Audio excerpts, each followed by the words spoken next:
We're asking support from our Shaykh to send us something that is going to be useful for us. This is a sohbet. This is not a academic or religious scholastic gathering. I did not go reading, taking notes, and to give it to people. We are here connecting our hearts to each other and connecting our hearts to our Shaykh.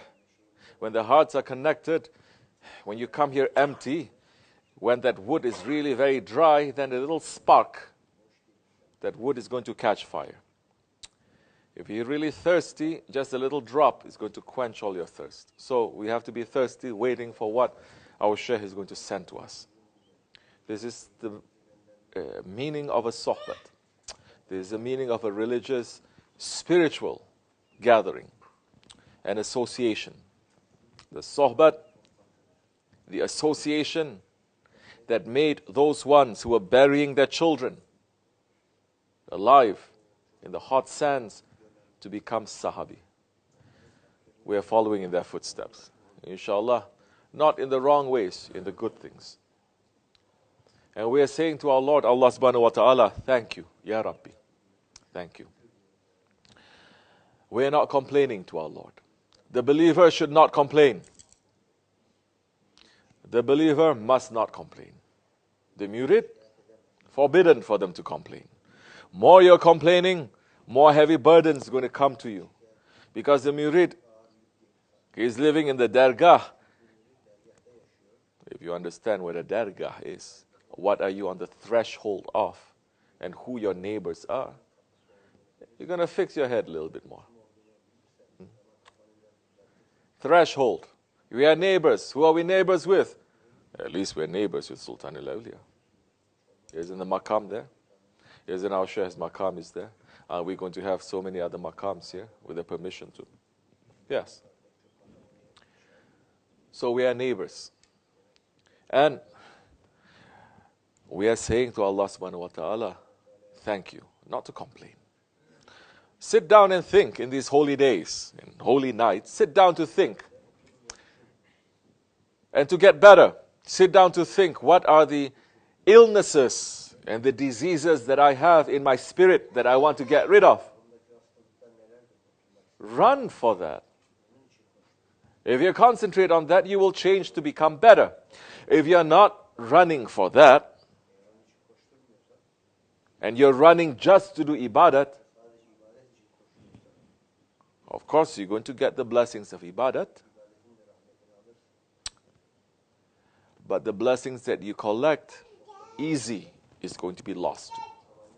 So there's not too much value. It's like a man is collecting gold and is collecting and collecting and collecting all those treasures and is building a strong security system in the front and also in the back and in the top so that no enemy can get in. But from the bottom, the enemy makes a hole and pulls everything out. So if we are not thinking about the diseases of our spirit don't have diseases. We're talking about spiritual diseases, which is not physical, which means what the ego is putting in front of our spirit to choke our spirit. If in these holy days and nights, if we are not concentrating on that, then in the other days of the year, it'll be very difficult for us. Because in these days, comes with so much blessings, comes with so much angelic power, comes with so much looks of the holy ones, of prophets and the saints. And if we take advantage of these times to better ourselves, it'll be very easy. If we try to do this outside of these months, it'll be more difficult. Just as we're going to approach the month of Ramadan. We're going to fast for 1 month. As all of you know, fasting during the month of Ramadan, it becomes easy. Go take a look at that kid. He's outside. Because there may be things there. I don't want them to be injured or anything.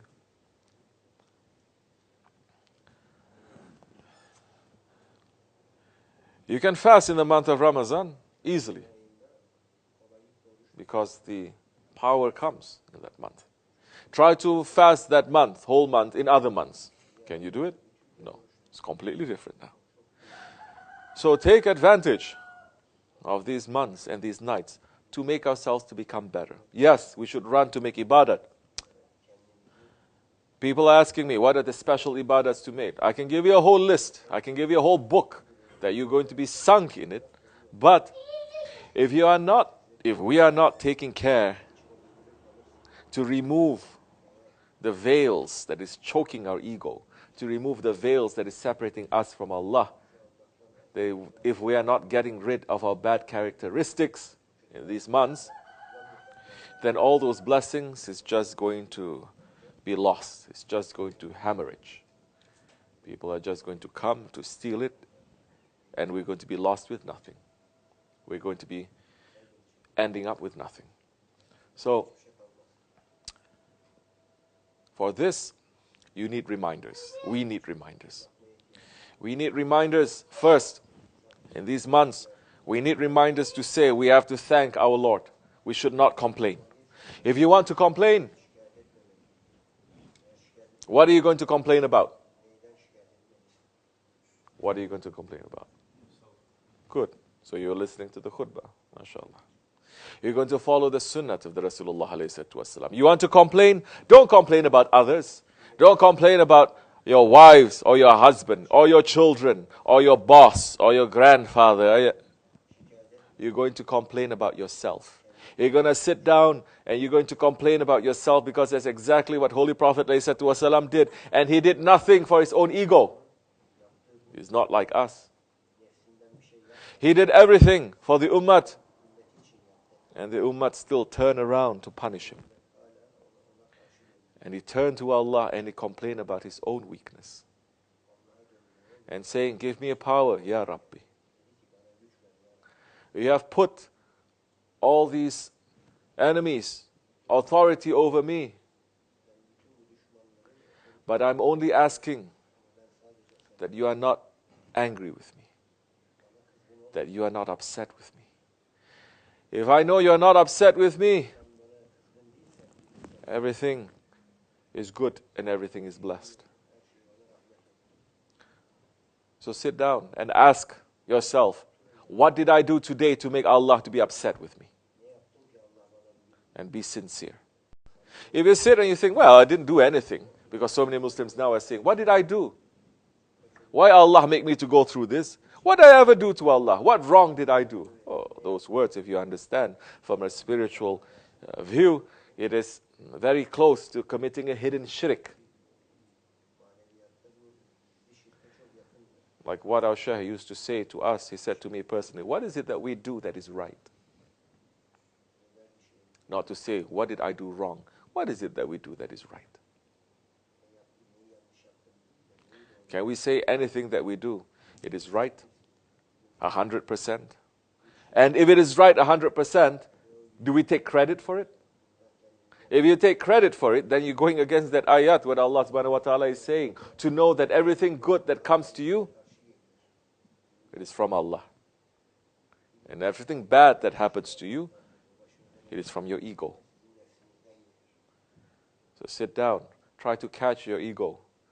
My ego and your ego, in these holy times, try to catch them and to think. You don't need that time to read so many books. You don't need to listen to so many people. You don't need to know so many scholastic opinions. You yourself, if you are sincere, the help will come. Awliya Allah will come to teach you. Today I did this. I angered Allah. I didn't know. Astaghfirullah. I'm making intention not to do it. I did this today to this person. This is no good. So what are you doing now? You're fixing yourself. Isn't that our whole point here in this world? To clean ourselves and to fix ourselves? Then that time, the ibadat that you do, it will have value. That ibadat that you do, it will have such blessings because the awliya Allah, they're going to carry that ibadat, our ibadat, and they're going to collect it and they're going to put it together with their ibadat. Because you're listening to them. because you are being with them. And what are they saying to us day and night? Don't be in ghaflat, step on your ego. This is a very important way not to be in ghaflat, because you are reviewing yourself. You are thinking about yourself. You're being busy with yourself. You're not letting your nafs or shaitan to trick you, because you are reviewing. You are understanding everything, what you are doing. Then you will become a believer at that time. Then that time you have the vision of Allah.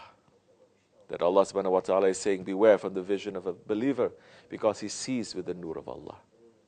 Then that is the time, yes, that hadith where Allah subhanahu wa ta'ala is saying, when he comes near to me by doing voluntary worship. Voluntary worship is not just making the nafila ibadat.